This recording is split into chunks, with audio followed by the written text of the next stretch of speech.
जय श्री कृष्णा, जय श्री राधे। आज मैं एक नए ज्ञान के धारा में ऐसी एक भावनात्मक दृष्टिकोण बता रहा हूँ कि हम भगवान के समक्ष जब सेवा पूजा आराधना करते हैं तो हमें अपनी भावनाओं को नियंत्रण में रख कर के ऐसा वरदान नहीं मांगना है जिससे भगवान भी कहीं ना कहीं अटक जाएं। जानते हो, हम छोटी सी गलती के कारण या अपनी भावुकता के कारण कितना बड़ा परिणाम हमारे जीवन में कई बार आता है। मैं आज आपको बताने जा रहा हूँ कि द्रौपदी जी के 5 पति क्यों हुए। कोई भी महिला नहीं चाहेगी कि उसके जीवन में 5 पति हों और दुनिया में एक चर्चा का विषय बने, किंतु ऐसी ही कुछ गलती जगत जननी माँ द्रौपदी, जो सम्मान्य स्त्री हैं, उनसे जीवन में हुई।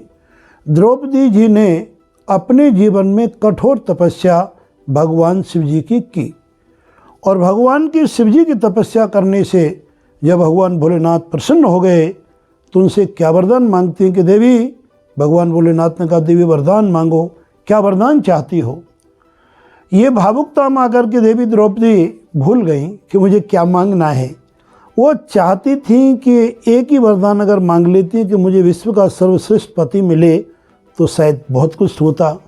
उन्होंने क्या मांगा भोलेनाथ से, और भोलेनाथ तो समय पर अपने आनंद में यानी भक्त की तपस्या से इतने प्रसन्न थे कि कुछ उन्होंने सोचने की आवश्यकता ही नहीं समझी।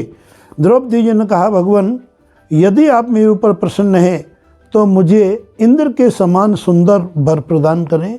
इतना ही नहीं कहा, इंद्र के समान सुंदर, वायु के समान बलशाली और धर्मराज युधिष्ठिर के समान न्यायप्रिय एवं जो हमारे अश्विनी कुमार हैं, वैद्य हैं देवताओं के, वो बड़े ही क्रिएटिव और बड़े ही हेल्पिंग और बड़े ही सुंदर स्वरूप एवं अनेक विद्याओं के ज्ञाता हैं, उनकी तरह ज्ञानी और यशस्वी हो।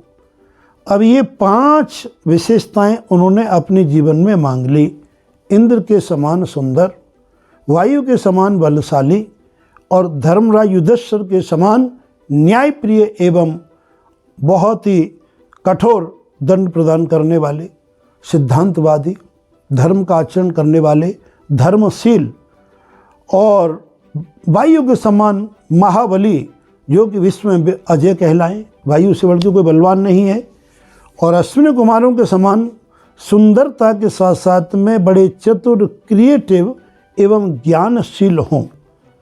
इनके बारे में पुनः मैं आपको किसी वीडियो में बताऊंगा कि हमारे जो ये 5 पांडव हैं, इनका मैं आपको विवरण अभी बता देता हूं कि अश्विनी कुमारों के बच्चे हुए। सर्वप्रथम उन्होंने मांगा कि मुझे इंद्र के समान अति सुंदर, जो कि इंद्र के अवतार हमारे अर्जुन जी हैं, ये सर्वविदित है। दूसरा, वायु के समान बलशाली, जो चौड़ी छाती वाले भीम, वो वायु देवता के पुत्र हैं, ये भी सर्वविदित है। स्वयं धर्मराज प्रकट हुए थे, भिवांडक ऋषि के शाप के कारण वो हमारे धर्मराज युधिष्ठिर हुए। अब अश्विनी कुमारों के अंश के रूप में हमारे नकुल और सहदेव, जो कि बहुत ही गुणी, विद्युतापूर्ण, क्रिएटिव और समस्त ज्ञानों के भंडार के ज्ञाता एवं जीवन में सबको सुख देने वाले, इस प्रकार की उन्होंने ये वरदान मांगा। तो ये द्रौपदी को 5 पति इस प्रकार से मिले। तो आज मेरा कहने का तात्पर्य यह है कि सर्वोत्तम तो यह है कि भगवान की जब हम सेवा करें तो निष्काम भाव से करनी चाहिए। अकामो सर्व कामो वा मोक्ष कामा उदारधि तीव्रेणो भक्ति योगेनो यजन्ते पुरुषम परम। अगर हमें कुछ मांगना ही है तो ऐसा मांगे जिससे कि भगवान के किसी भी विधान में खलल ना पड़े और आपके जीवन में किसी प्रकार का ऐसा कोई अनुचित कार्य या जो जगत में कुछ अलग हट करके कार्य हो वो ना करना पड़े। जैसे द्रौपदी जी को 5 पतियों को इसी वरदान के कारण स्वीकार करना पड़ा। तो अतः भगवान के सामने जाओ, निष्काम भाव से प्रभु की प्रार्थना करो और भगवान से कहो, प्रभु तुमने जो कुछ दे रखा है हमारी क्षमता से, हमारे भाग्य से कहीं ज़्यादा है। अब जो तुम देना चाहो, आपकी इच्छा है, अगर मांगना ही है तो प्रभु के चरणों की भक्ति मांगिए। प्रभु के चरणों की भक्ति में सब कुछ प्राप्त हो जाता है। उसके बल करके कोई जीवन में ना कोई चीज़ है और ना कोई हो सकती है।